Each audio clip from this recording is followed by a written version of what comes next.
I was born March 18th, 1982, meaning that tomorrow I will be 43 years old, and here are some things that are aging me. I've seen the analytics for the viewers of most of my videos, so you might want to buckle up. I really do think that people exactly my age have a really unique experience. Tell me if you agree or not. And I do mean like within a years older or younger than me. Like my cohorts have a very specific niche lived experience. I'm gonna start with rotary phones. Do you remember having to stick your little finger into those hard plastic holes and drag them all the way around from zero? And if you messed up on the 9th digit of the phone number you were calling, you were just cooked and you had to start all over again. Also, those landlines, you could pick up a phone in another room, and if you were quiet and careful, you could eavesdrop on people having conversations in other areas of the house. I remember that the only time you would be in front of a glowing screen device was in the evenings or during Saturday morning cartoons. We had 3 channels growing up, and that was on a clear night, and Jeff Foxworthy was right. If the president decided to address the nation, your evening was shot. Every channel for seemingly hours. Seatbelts weren't mandatory to be worn in cars until I was 5, and I remember the adults fighting that, like suddenly everybody's a libertarian. And car seats weren't mandatory for kids until I was 11. So, in my childhood, jukeboxes still took quarters, and a lot of them still played the vinyl 45s, and even some of them that were starting to play CDs, which were quite new. You could still get like a song or several songs for a quarter. And it was a quarter, it wasn't a credit. It was clink, play your song. Also, analog pinball machines, and they weren't novel or ironic or anachronistic, that's just the way that they were. You put your quarter in, and the ball came out, and you pulled the plunger back, and depending on how hard you pulled back on the plunger was how far you made the ball shoot out. I can still feel my little hands curled around the plunger trying to get it to shoot up high. Probably the first thing that started getting me swole. Gas stations only had gas. You could go inside, pay cash of course, and you could also buy like maybe a candy bar or some gum or cigarettes. But gas stations were gas stations. There wasn't any of this asking, does anybody want a drink while we stopped? You didn't stop, you didn't get a drink when you stopped and got gas. You didn't go inside. Gas stations were for gas. Why would you get anything else at a gas station? Why would you get a taco salad at a gas station? My household was one of the first households in the area that had a personal computer in the house because my big brother was very into technology. And so I remember the 5-inch floppies and DOS commands. Everything was text-based. My very first graphics program was called ETG, Energy, Text, and Graphics Plus. I can still see the startup menu in my head if I imagine real carefully. They had dangerous but really fun playground equipment. You had big, giant, splintering, sun-baked, pressure-treated timber frame jungle gyms with moving parts that either pinched your fingers, ripped your hair out, or like sent you flying into the arsenic-soaked wood chips that lined the ground. We got hurt and we liked it. I got a Power Wheels one Christmas and I loved it. I loved it so much. I drove that thing everywhere until I outgrew it and had to sit in the tailgate. Our video games were pixelated and they were fantastic. And I remember blowing in the cartridges to get them to work and then shoving a sock in up above it to keep it pressed down into the console when the springs were shot. Anyone else's parents never figure out that you were only turning off the television but not the game console so you could pick your game up where you left off the next day? Because a lot of times there was no saving, there were no save points. You turn the game off and you lost everything. So sometimes you just, yeah, look at me, turn the TV off. None of this. Turn the TV off. And then turned it back on so that you could finish playing your game Sunday morning or whatever. I remember the first time I saw a Windows operating system after having used like a text-based system for most of my childhood, and I was dazzled. My mind was blown when I saw the Solitaire game, Windows Solitaire. Using a mouse to input? That was absolutely magical to watch the cursor on the screen track with your hand movements. It felt like a damn wizard. I am just older than the internet as we know it now. That means I am older than YouTube, Google, Amazon, and AOL and its predecessors, CVC, Controlled Video Corporation. In the beginning, we didn't call it the internet. We called it the World Wide Web. You gonna go get on the web? You still see remnants of this sometimes.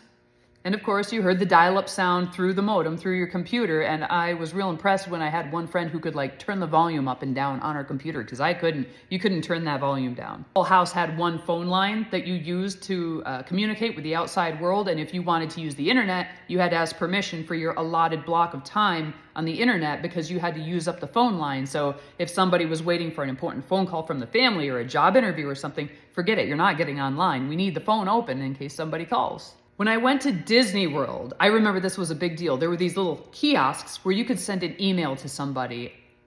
Email was a big deal, and I remember sending an email to my aunt because she was a university professor and she had an email address. Of course I had her email address memorized. That's fancy and important. I had everybody's phone numbers memorized.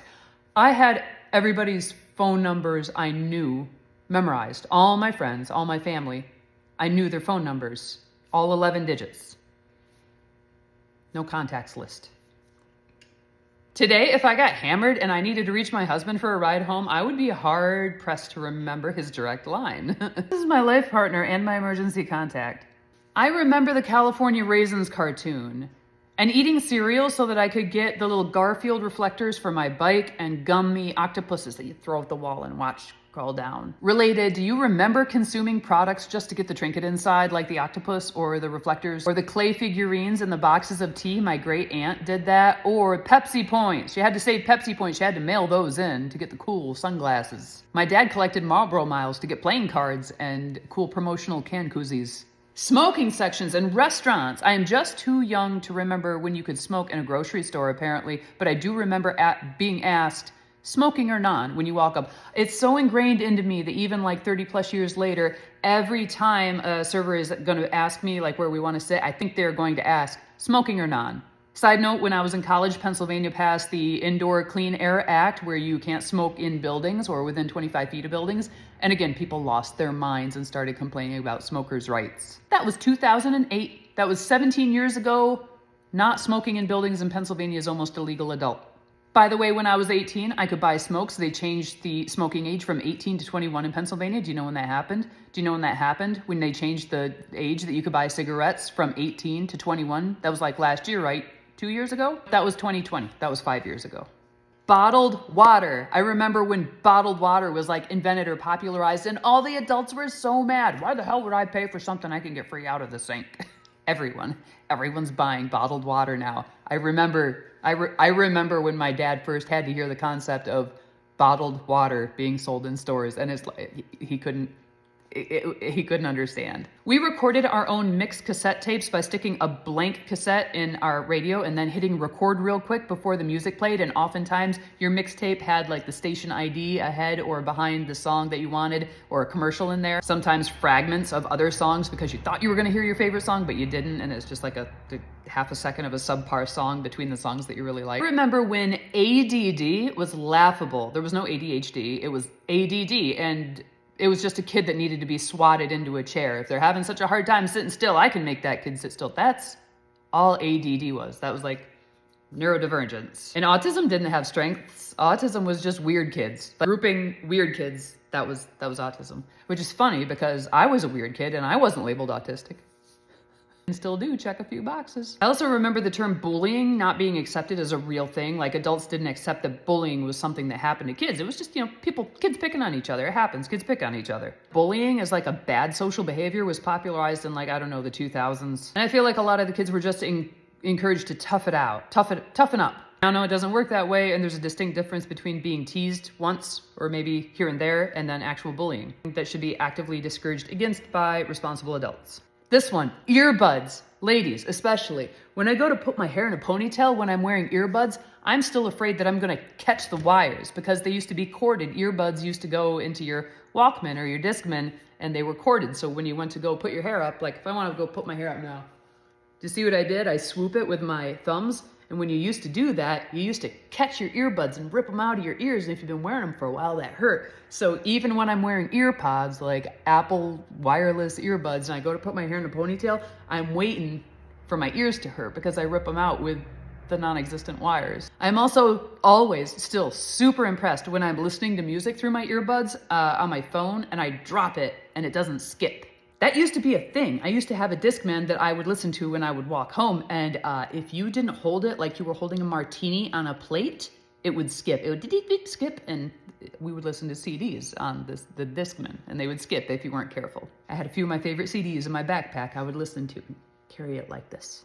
The TI-89 graphing calculator was the funnest thing to play with at school, although I never really got to because I never got to my friends who had them quick enough. They usually got flocked by people and they got to play Tetris on the TI-89 graphing calculator. I remember thinking it was cool and okay for circuses to have animals performing in them, like, dancing up on their hind legs and just being put in boxes and shuttled to the next show, crammed into a shipping container and then sent to the next little dirtbag town. I am very familiar with the evolution of navigation from paper maps, like a physical paper map, to MapQuest instructions that you would print out like 13 pages to get 200 miles, to a separate GPS unit mounted in your vehicle that's all it did, would tell you where to go and how to get there, but you had to update it or it wouldn't show you the roads that had closed down, to now just using an app on your smartphone. Do you know how we used to navigate cities? Are you paying attention, youngsters? You would get your state map or a gazetteer and you would map out, like say I was gonna go from where I am in Pennsylvania, center Pennsylvania, up to like Boston. You would look at the map for the biggest road that would take you close to where you wanted to be.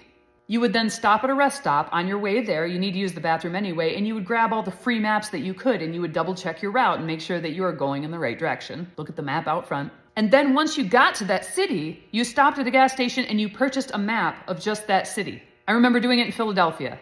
I remember doing it in Albany.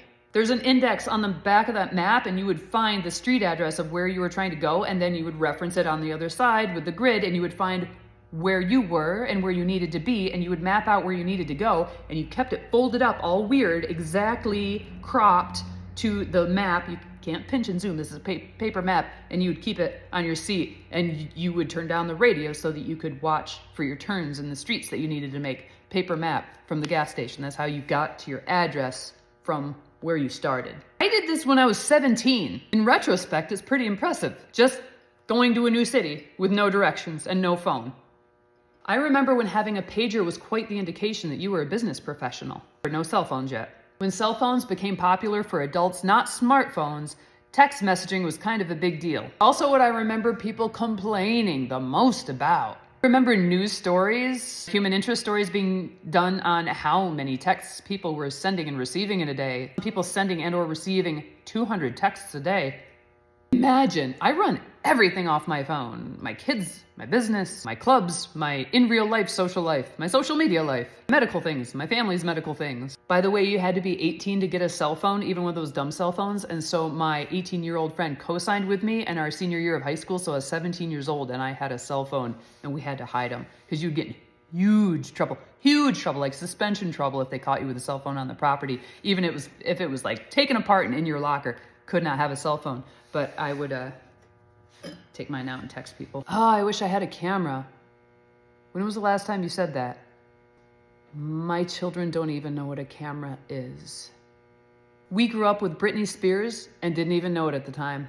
This is going to sound like it doesn't belong here, but bear with me. Baby wipes. Do you know when baby wipes were invented? Like not invented, but like popularized and invented for babies' bottoms and cleanups and stuff like that. Not just the little wet naps that used to come in the Kentucky Fried Chicken meals. 1990. I was 8 and my parents were far beyond caring about cleaning me up. My parents were born before the war and they literally scrubbed me with linens. I was 32 in 2014 before I realized how nice baby wipes are. I was pregnant, somebody gifted me a case of baby wipes. I'm like, when am I ever gonna use all these? I keep several in the rooms of my house, in my van, in my shop. They take up messes you wouldn't believe. Smear a little graphite grease on your wall and then see how well they work. Remember when the general consensus of anybody over the age of 25 was, why do kids need a cell phone these days? I don't have a cell phone. Why does an 8-year-old need a cell phone? Well, now 8-year-olds have cell phones because they do a lot of stuff. You have an open line to your child at any given time, and you can track where they are, and you can make sure they're safe, and if all else fails, you can just kind of take it away. The perception of tattoos and piercings has changed wildly since I was a kid because only bikers and convicts had tattoos and weird piercings when I was little. How on earth do you ever expect to get a job with tattoos like? Hope you've changed your thinking a little bit because those inked up youngsters are the ones that are operating the Hoyer lift, getting you in and out of bed in your nursing home every day. We had a guy with 2 full sleeves land a satellite on a meteor. How about hybrid cars? You remember when they started rolling out? They were only in cities, and us country folk were relentlessly dragging them, saying how useless they were and how they'd never last out in the woods. And now I know quite a few good old boys who are enjoying that gas mileage. Like Honda and Toyota got real popular real quick. This one's still a little bit dicey, but the socio-emotional learning where we have safe spaces for people, and I'm really grateful that we have safe spaces as like a normal thing to say. We need a safe space for this kid to exist, to be. It wasn't like in the 80s and 90s where you were called gay if you wanted a place where you could just like be safe and not feel like you were being attacked. If something was bothering you, it was better to bottle it all up, freeze people out, like our parents did. That was before school shootings, which happened when I was in middle school, by the way. High school. Columbine, I was in high school. Yeah, I was the same age as they were. I'm sure mental health has progressed fine since then. And stuffing bills of change into your wallet as you leave the store. Like you put your stuff up, they tell you the total, you pay in cash, they give you your change, and you start walking out of the store putting cash in your wallet. I did this just the other day and I felt very old-timey. Everyone uses cards now. I think that's it. Are you too of this distinguished age? Please leave your experiences in the comments.